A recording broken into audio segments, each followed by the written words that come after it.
All right, now let's talk about a movie called Where the Crawdads Sing. So basically, walking through the marsh, we see this dead dude by the name of Chase Andrews, my bad. Now the police are investigating and trying to figure out what the heck just happened. They don't see no fingerprints, footprints, nothing. So then we see a couple people talking at the bar, hearing about the news and gossip and whatnot. And they're like, it's probably has something to do with this Marsh girl. I'm like, what Marsh girl are they talking about? So apparently we find out this girl by the name of Kaya, who actually lives in the marsh, and she's been living there for a while. So that's why they call her the Marsh girl.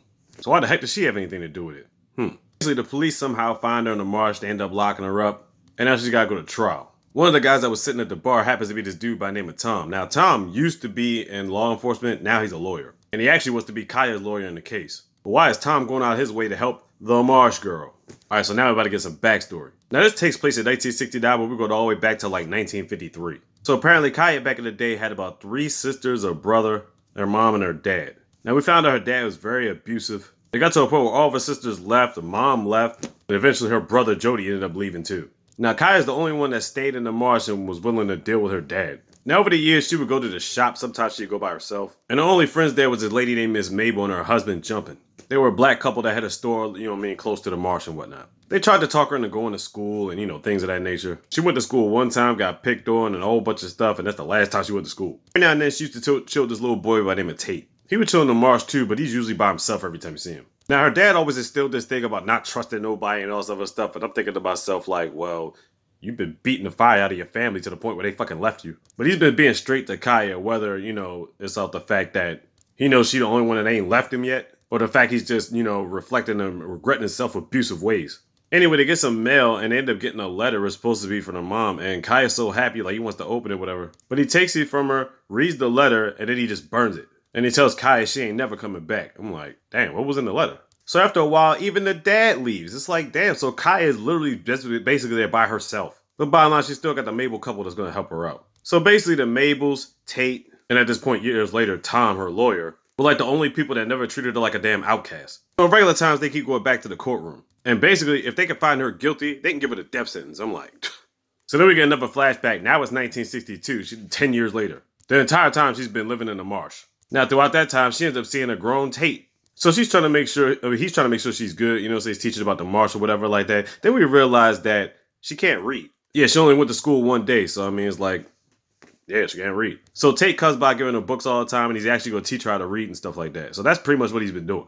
Just to a point she gets pretty good at reading. She starts reading her family's birth certificates and stuff like that. And then it's like realizing all this time they never came back. So it gets to this one part in the story where her and Tate almost get intimate, right? But he backs off at the last minute. Now, why does he do this? Because he's supposed to be going to college soon. But a girl like Kaya is basically never going to leave the marsh. She's been there all her life. She ain't leaving. So it gets to a point where it's almost time for her to go to college or whatever like that. But he's going to get this job, an intern or whatever like that first. So he tells her he's going to be back in a month's time. They're 4th of July. They can celebrate, watch the fireworks and stuff like that. But when the time comes, he doesn't come back. He wasn't able to write her, send her a note, nothing. Damn. I'm like, come on, Tate. She has abandonment issues. Literally everybody in her family left her. So, in between this time, people in the city have been trying to find her so they can put her in a foster home and stuff like that. And she's thinking to herself, I got a home. I don't need to do all that. She was able to sell muscles to, the couple or whatever like that so she can get a little bit of money and stuff. And she's been able to draw pictures about the landscape and stuff like that. She could be able to sell her art. And Tate was definitely going to help her out with that, publishing and whatnot. The thing is, she could give her art to somebody and she would never have to leave the island or whatever like that because she knows how Tate knows how she feels about, leaving. So now it's 1968. Tate hasn't been back in 5 years. So I guess she goes to a certain part of the beach where she's looking at books and it's inhabited by a couple of people now. So yeah, one of those people just happens to be Chase Andrews. So now Chase is basically trying to talk to Kaya. She's not really with it, but she gives him a shot. He tries to do something with her on the beach and she's like, nah, I ain't with that. But he tries to make it up to her. Then he takes her to this tower, the tower that we see at the beginning of the movie. It's called a fire tower or whatever like that. Basically, it's a tower where you can see all over the whole marsh. Now, the tower has this little gate or I don't want to really call it a trap door or whatever, but they basically went up on that tower at one point in time just to see over the marsh. Now, it's got to the point where they've been chilling, they've been getting close and whatnot. So Chase is talking about marrying and all this other stuff, wanting her to see the family. But he wants to take her somewhere just so she can see the sights and stuff like that. So she's never been outside the marsh, right? But for him, she's thinking about it. But really, he's actually going to do his part to help that her to get money off her art for publishing and stuff like that, too. But the thing is, he wants her to come with him because he's got to do a couple of days of work or something like that. So this is how he finally gets out of town. They both go to this little hotel spot. Now, Chase has got his friends that he talks to, but then he tells her, look, I don't really consider them friends because they don't know the real me or something like that. So anyway, they get to this hotel spot. They end up doing the do. Kind of uncomfortable for her because it was her first time doing it. But then she goes in her bag and gives him a gift. She gives him like this shell necklace. Now she was explaining what kind of shell it was when they were on the beach, but she ended up making a necklace out of it and giving it to him. Now we go back to the courtroom. The shell necklace was the only thing missing on his person. At that point, he was wearing that necklace every day for damn near a year, up from the time that she gave it to him. On the day he was killed or, murdered or passed away, nobody could find his necklace. Now, the only reason the police expected Kaya anyway was because some of the traces of his clothes or whatever like that they found in her house. So back to the story. After a couple of days, she ends up going back to the house. And while she's at home, we find out Tate's back all of a sudden. He's been hearing rumors about Chase and all this. And he doesn't think he's a real good guy. They about to scrap and then Jumpin comes through and breaks him up. Then Tate ends up going to the house to see Kaya, but Kaya don't want nothing to do with this nigga. He's like, damn, you've been going away for 5 years. You could have sent a note, nothing. He's talking about he's sorry, he asked him for forgiveness, all this other stuff. Then he gives her some type of letter, not sure what was in the letter. Later on, Kaya ends up going to the store to meeting up with the couple, just doing a daily grocery run or whatever like that. She meets up with Chase with the crew and whatnot. She's thinking about fixing them dinner, and then he's like, look, I gotta tell you something. He got this random chick named Mia on his arm. Turns out he's actually been engaged to her the whole fucking time. Basically, Chase ain't shit. So the townspeople already knew that, so the people are thinking right then and there, aha, motive. So she gets back to the house, she's crying. All of a sudden, she hears a boat coming around, then she goes out and hides. Turns out it's Chase trying to look for her, and he can't find her. Later on, Chase ends up finding Kaya. He's trying to apologize, all this other stuff, but obviously, she ain't trying to hear none of that garbage. Then he basically just smacks her out of nowhere and then tries to sexually assault her. I'm like, dude. But she ends up hitting him with this big-ass rock and escaping. And she basically told him, like, yo, you need to come anywhere near me again, I'll kill you. I guess somebody else on the island heard her say that, and quote-unquote, that's more motive, right? But the thing is, that same person didn't know what he was trying to do to her, you know what I'm saying? So at this point, y'all learning the story, but basically it's about the town basically misjudging her. But anyway, let's get back to it. So it's dark now. She's setting up at the house with this big-ass rock. I'm thinking about, so what kind of plan is she about to concoct there? But it turns out it was Tate coming to the house. So Tate really doesn't want her to do anything. He's trying to convince her to just go to the publishing spot because they sent the letter of recommendation in the mail that same day. So that way she can go meet up with them and explain their findings or whatever like that. So this is where we get back to the case.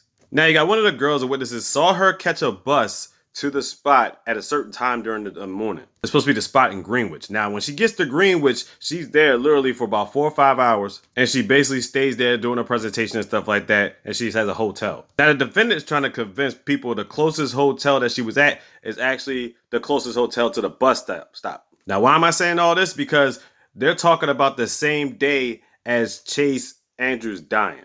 Now, Tom is basically starting his argument. He's thinking to himself, first off, there's no evidence of anything even remotely connected to Kaya. And he's like, two, you're going to sit there and tell me she took a trip all the way to Greenwich, came right back, tried to quote-unquote kill Chase, throw him off the daggone fire tower, leave no fingerprints or footprints, go all the way back up to Greenwich and finish up her meeting, not even looking close to being disheveled after all that.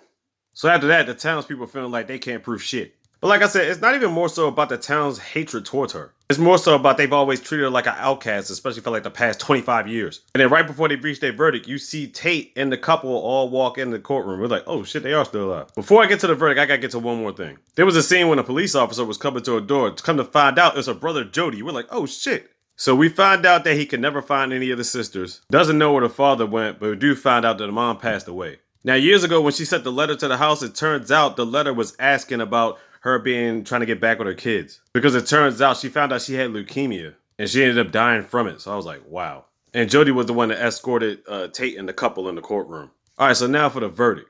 The jury, not going by their feelings, but going by the facts and the evidence presented in the courtroom, found Kaya not guilty. So how did Chase die? It could have been a freak accident. We don't know. Bottom line is somehow throughout all this, Kaya and Chase made up. They ended up doing the do, growing old, living happy together. But it got to a point, once they grew old, Kaya was the one that ended up dying first. Now, Tate was still alive at the time. Last thing we see is Tate's going through one of the books that Kaya made. He's going through all the pictures of like butterflies and all different types of insects. And towards the back of the book is a picture of Chase. And right in the corner of the book is the shell necklace that she kept all these years. What was the symbolism behind that? You come up with it with your own discoveries. Basically, Tate takes the necklace and tosses it in the sea. And that's pretty much the end of the movie for you. So there you go, a movie that ended in a non-guilty verdict. Now my question is, what really did happen to Chase? Was he up on the tower and slipped through the gate and fell down to the ground? Like, there's one thing if there was no footprints or whatever like that because the water washed up the tires and stuff like that. But there was no DNA or anything at the top of the tower where he could have just slipped through the door or anything? And keep in mind, this like trap door is literally at the top of the tower. Now, in part of the testimony, Tom did find this like evidence thing where the sheriff himself was actually trying to get people to fix that door or whatever, but nobody ever went up there to do something about it. So we were like, Bottom line, give it a watch for yourself. Where the Crawdads sing. Yeah.